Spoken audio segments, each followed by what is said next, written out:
Hello friends, आज आपण इतिहास आणि नागरिकशास्त्र इयत्ता 6वीचा पाठ क्रमांक 5 वाचणार आहोत. आजच्या आपल्या पाठाचं नाव आहे प्राचीन भारतातील धार्मिक प्रवाह. आता धार्मिक प्रवाह म्हणजे धर्म प्राचीन भारतात कसे होते. नंबर 1 जैन धर्म, नंबर 2 बौद्ध धर्म, नंबर 3 ज्यू धर्म, नंबर 4 ख्रिश्चन धर्म, नंबर 5 इस्लाम धर्म, नंबर 6 पारसी धर्म. आता वेदकाळाच्या शेवटी यज्ञविधीमधील बारीक सारीक तपशिलांना नको एवढे महत्त्व आले. त्या तपशिलांचे ज्ञान फक्त पुरोहित वर्गालाच होते. इतरांना ते मिळण्याची मोकळीक राहिली नाही. वर्णव्यवस्थेचे निबंध अत्यंत कडक होत गेले. बघा, वेदकाळाचे जे यज्ञविधीमधील बारीक सारीक ज्ञान होते पुस्तकात मधले, त्यांना खूप महत्त्व आले आणि त्याचे तपशील फक्त त्या पंडितांना ब्राह्मणांनाच माहीत होते. ते कोणालाही बघण्याची मोकळीक नव्हती आणि त्याचे नियम अत्यंत कडक होत गेले. माणसाच्या कर्तृत्वापेक्षा त्यांचा जन्म कोणत्या वर्गात झाला यावर त्यांचे समाजातील स्थान ठरू लागले आणि माणसाने केलेल्या कर्मापेक्षा त्यांचा जन्म कोणत्या वर्गात झाला यावरून त्यांचे स्थान ठरू लागले. त्यामुळेच उपनिषदाच्या काळापासून धर्माचा विचार यज्ञापुरताच मर्यादित न ठेवता तो अधिक व्यापक करण्याचा प्रयत्न सुरू झाल्याचे दिसते. त्यामुळेच उपनिषदाच्या काळापासून धर्माचा विचार यज्ञापुरताच मर्यादित न ठेवता तो अधिक प्रमाणात व्यापक करण्याचा प्रयत्न सुरू झाले. परंतु उपनिषदामधील विचार आत्म्याचे अस्तित्व, आत्म्याचे स्वरूप यावर भर देणारा होता. सर्वसामान्यांना समजायला अवघड होता. त्यामुळे विशिष्ट देवतांच्या उपासनेवर भर देणारे भक्तिपंथ निर्माण झाले, जसे शिवभक्ताचा शैवपंथ आणि विष्णुभक्तांचा वैष्णवपंथ. या देवतांच्या संदर्भात वेगवेगळी पुराणे लिहिली गेली. बघा, सर्वसामान्यांना हे ज्ञान समजायला अवघड होते. त्यामुळे विविध भक्तिपंथावर आधारलेले असे शिवभक्त, विशिष्ट उपासनेवर भर देणारे भक्तिपंथ निर्माण झाले. शिवभक्ती करणारे शैवपंथ झाले आणि विष्णुभक्ती करणारे वैष्णवपंथ झाले आणि यांनी वेगवेगळी त्यांचे पुराणे लिहिली. इसवी पूर्व 6व्या शतकात सर्वसाधारण मनुष्याला सहज कळेल अशा धर्माचा विचार मांडण्याचा प्रयत्न करणारे विचारप्रवाह निर्माण झाले. प्रत्येक व्यक्तीला स्वतःच्या उन्नतीचा मार्ग शोधण्याचे स्वातंत्र्य आहे याची जाणीव अनेकांना झाली. त्यातून पुढे नवीन धर्म प्रस्थापित झाले आणि इसवी पूर्व 600 शतकाच्या सर्वसाधारण मनुष्याला कळेल अशा धर्माचा विचार मांडण्याचे प्रयत्न करणारे विचारप्रवाह निर्माण झाले आणि प्रत्येक माणसाला स्वातंत्र्याचा अधिकार आहे याची अनेकांना जाणीव झाली. त्यातून पुढे नवनवीन धर्म असे प्रस्थापित झाले. व्यक्तीच्या उन्नतीसाठी जातीपातीचा भेदभाव महत्त्वाचा नसतो हे त्या धर्मांनी ठामपणे मांडले आणि काही धर्मांनी असे मांडले की व्यक्तीच्या उन्नतीसाठी जाती धर्माचा प्रभाव हा नसतो.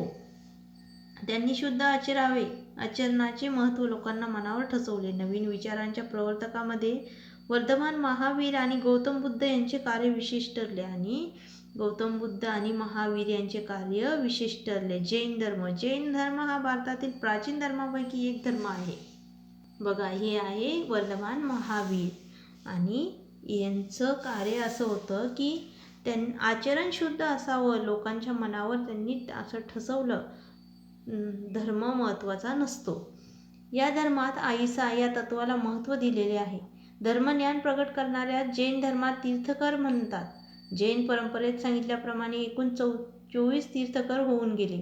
वर्धमान महावीर जैन धर्माच्या परंपरेतील 24वे तीर्थकर होते आणि वर्धमान महावीर हे जैन धर्मातल्या परंपरेतील 24वे तीर्थकर होते.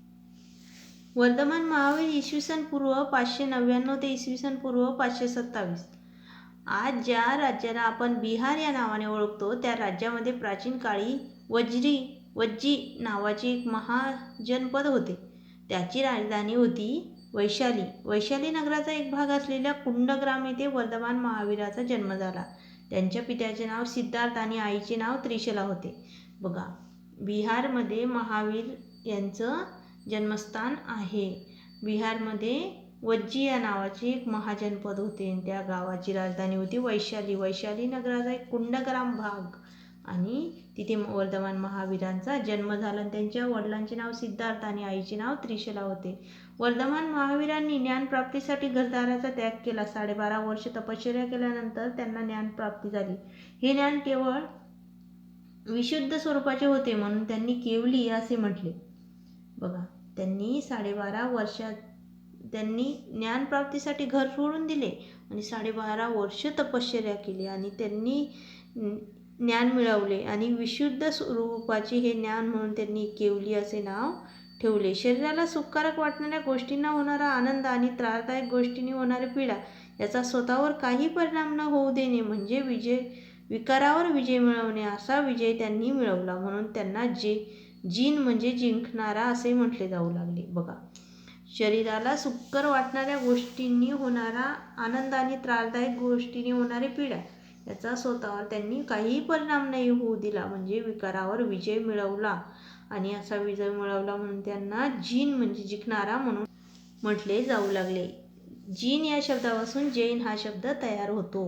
विकारावर विजय मिळवणारे महान वीर म्हणून वर्धमान यांना महावीर म्हटले जाते. ज्ञानप्राप्तीनंतर लोकांना धर्म समजावून सांगण्यासाठी त्यांनी सुमारे 30 वर्षे उपदेश केला. लोकांना धर्म सहजपणे कळावा म्हणून वर्धमान महावीर अर्धमागधी या लोकभाषेतून लोकांशी संवाद साधत. बघा, त्यांनी 30 वर्ष लोकांना उपदेश केला धर्म समजावून सांगण्यासाठी आणि अर्धमागधी या लोकभाषेतून ते लोकांशी बोलत. त्यांनी सांगितलेला धर्म हा शुद्ध आचरणावर भर देणारा होता. शुद्ध आचरणासाठी त्यांनी सांगितलेल्या मार्गाचे सार पंचमहावृत्ते आणि त्रिरत्ने यामध्ये सामावले आहे. लोकांना उपदेश करण्यासाठी तीर्थंकराच्या ज्या सभा होत त्यांना सरण असे अर्धमागधी भाषेत म्हणत असत आणि लोकांना जे त्यांनी पंचमहाव्रते आणि त्रिरत्ने या ग्रंथामध्ये त्यांनी लोकांना कसे आचरावे, शुद्ध कसे राहावे आणि तीर्थकर सरण असे या अर्धमार्गी भाषेत त्यांनी लोकांना समजावून सांगितले. समतेवर आधारलेले असे या सरणामध्ये सर्व वर्गातील लोकांना प्रवेश होता. पंचमहाव्रते म्हणजे अत्यंत कठोरपणे पाळण्याचे 5 नियम आणि अहिंसा म्हणजे काय, कोणत्याही जीवाला दुखापत होईल किंवा त्याची हिंसा होईल असे वागू नये. सत्य, प्रत्येक वचन आणि कृती खरेपणाने असावी. सत्य, प्रत्येक वचन आणि कृती खरेपणाची असावी. अस्तेय, स्थेय म्हणजे चोरी, दुसऱ्याच्या मालकीची किंवा हक्काची गोष्ट मालकाच्या संमतीशिवाय घेणे म्हणजे चोरी. चोरी न करणे म्हणजे अस्तेय. अपरिग्रह, मनात हाव बाळगून मालमत्तेचा साठा करण्याकडे माणसाचा कल असतो, असा साठा न करणे म्हणजे अपरिग्रह.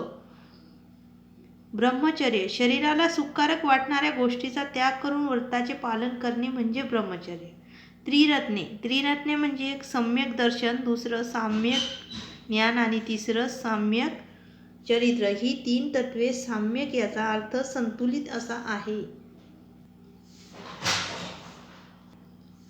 साम्यक दर्शन, तीर्थंकराच्या उपदेशातील सत्य जाणून घेऊन त्यावर श्रद्धा ठेवणे.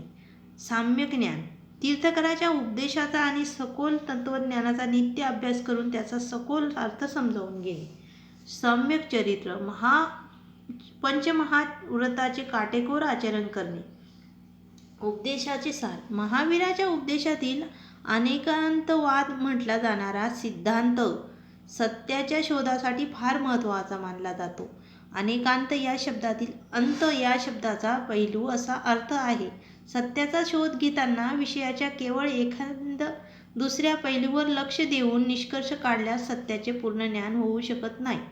बघा, महावीराच्या अनेकांतवाद म्हटला जाणारा हा सिद्धांत सत्याच्या शोधासाठी फार महत्त्वाचा मानला जातो. अनेकांत या शब्दातील अंत हा शब्दाचा पैलू असा अर्थ आहे आणि सत्याचा शोध घेताना विषयाच्या केवळ एखाद्या दुसऱ्या पैलूवर लक्ष देऊन निष्कर्ष काढल्यास सत्याचे पूर्ण ज्ञान होऊ शकत नाही. म्हणून अनेक विषयांच्या अनेक पैलूकडे लक्ष देणे आवश्यक असते असे या सिद्धांतात मानण्यात आले आहे. या सिद्धांतामुळे समाजामध्ये स्वतःच्या मताविषयी दुराग्रह धरण्याची वृत्ती राहत नाही.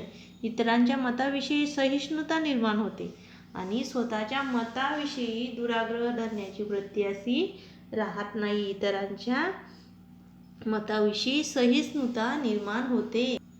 मनुष्याने मोठेपणा त्यांच्या वर्णावरून अवलंबून नसून त्याच्या उत्तम चरित्रावर अवलंबून असतो, अशी वर्धमान महावीराची शिकवण होती. बघा, मनुष्याचा मोठेपणा त्याच्या रंगावरून अवलंबून नसतो, तर त्याच्या उत्तम चरित्र म्हणजे तो कसा वागतो, कसा बोलतो त्यावर अवलंबून असतो, अशी वर्धमान महावीरांची शिकवण होती.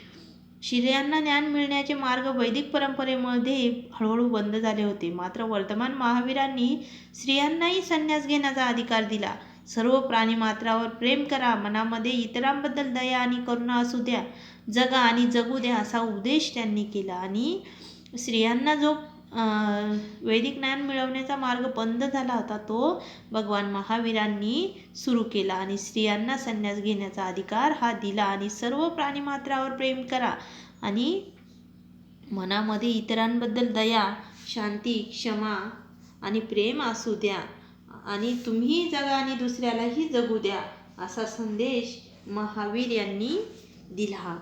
बौद्ध धर्म. बौद्ध धर्माचा प्रसार भारत आणि भारताबाहेर अनेक देशामध्ये झाला. गौतम बुद्ध हे बौद्ध धर्माचे संस्थापक होते. बौद्ध धर्माचे संस्थापक कोण होते? गौतम बुद्ध. आणि त्यांचा जन्म इसवी सन 563 ते इसवी सन पूर्व 483. गौतम बुद्धांचा जन्म नेपाळमधील लुंबिनी वनात झाला. त्याच्या पित्याचे नाव होते शुद्धोधन आणि आईचे नाव होते मायादेवी. गौतम बुद्धाचे मूळ गाव हे बघा, हे आहे गौतम बुद्ध. आईचे नाव होते सिद्धार्थ. त्यांनी मानवी जीवनाचे संपूर्ण ज्ञान प्राप्त झाले म्हणून त्यांना बुद्ध असे म्हटले गेले. मानवी जीवनात दुःख का आहे असा हा प्रश्न त्यांना पडला. त्याचे उत्तर शोधण्यासाठी त्यांनी घरदाराचा त्याग केला. एका वैशाख पौर्णिमेला बिहारमधील गया शहरापासून जवळच असलेला उरुवेला या ठिकाणी एका पिंपळाच्या झाडाखाली ते ध्यानस्थ बसले होते. त्यावेळी त्यांना बोधी प्राप्त झाली. बोधी म्हणजे सर्वोच्च नाम. त्या पिंपळाच्या वृक्षाला आता बोधी वृक्ष असे म्हणतात. तसेच उरुवेला या स्थानाला बोधगया असे म्हणतात. त्यांनी त्याचे पहिले प्रवचन वाराणसीजवळ सारनाथ येथे दिले. या प्रवचनात त्यांनी जो उपदेश केला त्यास धम्म असे म्हटले जाते. या प्रवचनाद्वारे त्यांनी धम्माच्या चक्राला गती दिली म्हणून या घटनेला धम्मचक्र प्रवर्तन असे पाली भाषेत म्हटले जाते. संस्कृतमध्ये त्याला धर्मचक्र प्रवर्तन असे म्हटले जाते. नंतरच्या काळात त्यांनी धर्माचा उपदेश करण्यासाठी सुमारे 45 वर्षे चारिका केली. चारिका म्हणजे पायी फिरणे. आणि नंतर बुद्धांनी 45 वर्ष पायी फिरले धर्माच्या प्रसारासाठी. आपला उपदेश पाली या लोकभाषेत केला आणि त्यांनी पाली या लोकभाषेत त्यांचा उपदेश केला लोकांना. बौद्ध धर्मामध्ये बुद्ध धर्म आणि संघ यांना शरण जाण्याची संकल्पना महत्त्वाची आहे. या संकल्पनेला त्रिशरण असे म्हणतात. त्यांनी सांगितलेल्या धर्माचे सार पुढील प्रमाणे आहे. आणि बुद्धांच्या धर्मामध्ये शरण जाण्याची संकल्पना महत्त्वाची आहे आणि त्या संकल्पनेला त्रिशरण असे म्हणतात. आणि त्यांनी पुढील प्रमाणे धर्माचा सार सांगितला, धर्माचा अर्थ सांगितला आहे. आर्य सत्य. मानवी जीवनातील सर्व व्यवहाराच्या मुळाशी 4 सत्य आहेत. त्यांना आर्य सत्य म्हटले आहेत. एक, दुःख. मानवी जीवनात दुःख असते. दुःखाचे कारण काय? दुःखाला कारण असते. दुःख निवारण. दुःख दूर करता येते आणि दुःख दूर करता येते. प्रतिपद. प्रतिपद म्हणजे मार्ग. हा दुःखाचा अंत करण्याचा मार्ग आहे. हा मार्ग शुद्ध आचरणाचा आहे. या मार्गाला अष्टांगिक मार्ग असे म्हटले आहे. पंचशील. गौतम बुद्धांनी 5 नियमाचे पालन करण्यास सांगितले. त्या नियमांनाच पंचशील असे म्हणतात. प्राण्यांची हत्या करण्यापासून दूर राहणे, चोरी करण्यापासून दूर राहणे, अनैतिक आचरणापासून दूर राहणे, असत्य बोलण्यापासून दूर राहणे, मादक पदार्थाच्या सेवनापासून दूर राहणे. गौतम बुद्धांनी पंचशील असे नियमांचे पालन करण्यास सांगितले. ते कसे? प्राण्यांची हत्या करू नये. 1 नंबर प्राण्यांची हत्या करू नये. दुसरं, चोरी करू नये. अनैतिक आचरण म्हणजे असे काहीही बोलू नये, काहीही वागू नये. आणि असत्य बोलणे म्हणजे खोटे कधी बोलू नये आणि मादक पदार्थ म्हणजे दारू वगैरे सेवन करू नये. बौद्ध संघ. आपल्या धर्माचा उपदेश करण्यासाठी त्यांनी भिक्खूचा संघ निर्माण केला. गृहस्थ जीवनाचा त्याग करून संघात प्रवेश करणाऱ्या त्यांच्या अनुयायांना भिक्खू असे म्हटले जाते. बघा, आपल्या धर्माचा उपदेश करण्यासाठी त्यांनी काय केलं? भिक्खूचा संघ हा निर्माण केला आणि गृहस्थ जीवनाचा त्याग करून संघात प्रवेश करणारे त्यांच्या अनुयायांना भिक्खू असे म्हणतात. बुद्धाप्रमाणे भिक्खूही चारिका करून लोकांना धम्माचा उपदेश करत असत. स्त्रियांचा स्वतंत्र संघ होता, त्यांना भिक्खुनी असे म्हणतात. बौद्ध धर्मात सर्व वर्णातील व जातीमधील लोकांना प्रवेश होता. बघा, आता हे तुम्हाला माहीत आहे का? अष्टांगिक मार्ग. सम्यक दृष्टी कशाला म्हणतात? 4 आर्य सत्याचे ज्ञान ज्याला असते त्याची सम्यक दृष्टी असते. आणि सम्यक संकल्प हिंसा वगैरे तत्वाचा त्याग होय. म्हणजे हिंसा काहीही करायची नाही. आणि सम्यक वाचा म्हणजे असत्य, चहाडी, कठोरता. सम्यक वाचा म्हणजे कसं? खोटं बोलायचं नाही, कोणाची चुगली चहाडी करायची नाही. आणि कठोरता आणि निरर्थक बडबड न करते, विनाकारण बोलायचं नाही. सम्यक कर्म. प्राण्यांची हत्या करायची नाही, चोरी करायची नाही, स्वराचार यापासून दूर राहायचं आणि स्वतःचाच विचार करायचा नाही. सम्यक आजीव. उपजीविका गैरमार्गाने न करता योग्य मार्गाने करणे. म्हणजे एखादी वस्तू आपल्याला मिळवायची आहे पण तिच्यासाठी पैसे द्यावे लागेल, ते टाळण्यासाठी आपण चोरी करतो. मग ती चोरी न करणे, ते पैसे देऊन आपण मेहनत करून घेणे, याला सम्यक मार्ग असा म्हणतात. सम्यक व्यायाम. व्यायाम म्हणजे प्रयत्न करणे होय. वाईट कर्म उत्पन्न होऊ नये. उत्पन्न झाली असल्यास त्याचा त्याग करावा. चांगली कर्मे उत्पन्न व्हावीत, तसेच उत्पन्न झाली असल्यास ती नष्ट होऊ नयेत यासाठी प्रयत्न करणे.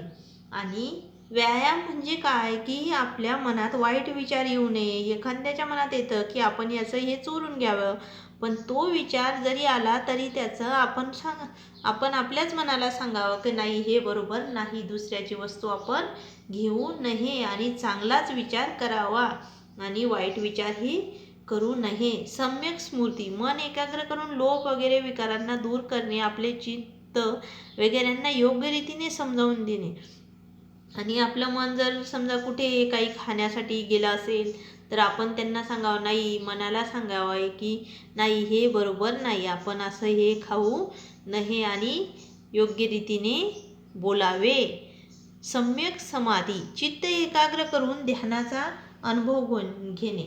म्हणजे आपण एका ठिकाणी बसून ध्यान लावून मुद्रेत बसणे, कुणाचाही विचार न करता. उपदेशाचे सार. गौतम बुद्धांनी मानवी बुद्धाच्या स्वातंत्र्याची घोषणा केली. वर्ण वगैरेच्या आधारे मानली जाणारी विषमता नाकारली. जन्माने कोणी श्रेष्ठ वा कनिष्ठ ठरत नाही, तर आचरणावरून श्रेष्ठ कनिष्ठ ठरते. आणि गौतम बुद्धांनी मानवी स्वातंत्र्याची घोषणा केली. आणि रंग, कोणी काळा आहे कोणी गोरा आहे याच्यावरून काही जात ठरवली जात नाही. आणि जन्माने कोणी श्रेष्ठ आणि कनिष्ठ नसतं आणि तो श्रेष्ठ राहतो त्याच्या वागण्यावरून, बोलण्यावरून, त्याच्या पद्धतीवरून. छोटीशी चिमणी देखील आपल्या घरट्यात स्वच्छंदपणे चिवचिवते, हे त्याचे वचन विख्यात होते. आणि छोटीशी चिमणीसुद्धा ती स्वतः मेहनत करून, दुसऱ्याचं न घेता स्वतः मेहनत करून तिच्या घरट्यामध्ये किती आनंदात राहते, हे त्यांचं उदाहरण असायचं. ते स्वातंत्र्य आणि समता या मूल्याविषयीचे त्यांचे चिंतन दर्शवते. त्यांची पुरुषाप्रमाणे स्त्रियांनाही स्वतःची उन्नती करण्याचा अधिकार होता. आणि त्यांनी सांगितलं की पुरुष जसे उन्नती करता पुढे जातात तसे स्त्रियांनीही पुढे जायला पाहिजे. यज्ञासारख्या कर्मकांडाला विरोध केला. त्यांनी उपदेशलेली प्रज्ञाशील इत्यादी मूल्ये मानवाचे कल्याण साधणारी आहेत. आणि त्यांनी यज्ञ वगैरे करणे याला विरोध केला. आणि त्यांनी प्रज्ञाशील करुणा ही मानवाची मूल्ये, कल्याण साधणारी मूल्य उपदेशली आहे. सर्व प्राणीमात्राविषयी करुणा हे त्यांच्या व्यक्तिमत्वाचे असाधारण वैशिष्ट्य होते. गौतम बुद्धांनी उपदेशलेली सहिष्णुता केवळ भारतीय समाजालाच नव्हे तर सर्व मानवजातीला आजही मार्गदर्शक आहे.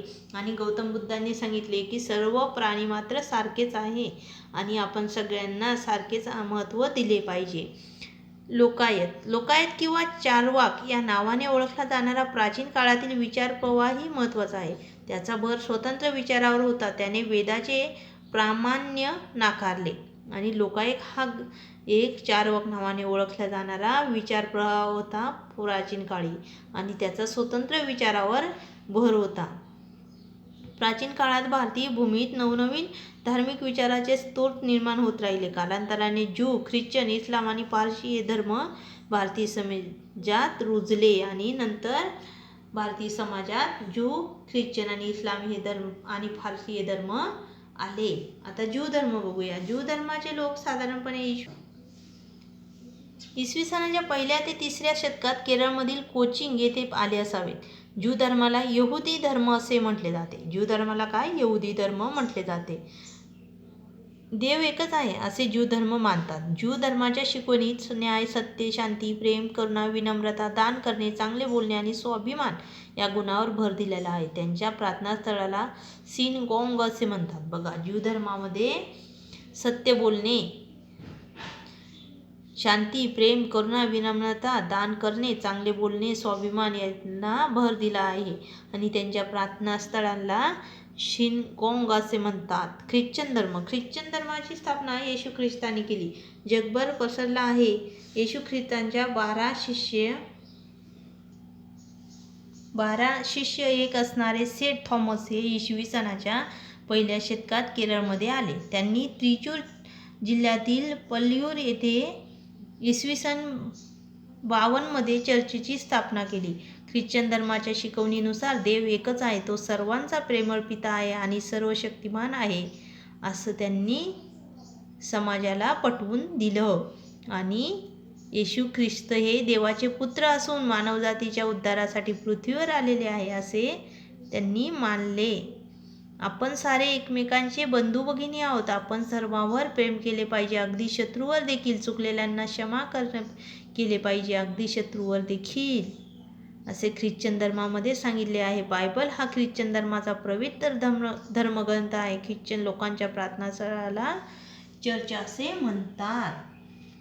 बघा, या चित्रात दिसतंय त्याला असं चर्च असे म्हणतात आणि येशू ख्रिस्तांनी सांगितले की सगळे आपण देवाचे मुलं आहोत. देव सगळं शक्तिमान आहे. परमपिता तो आपला पिता आहे.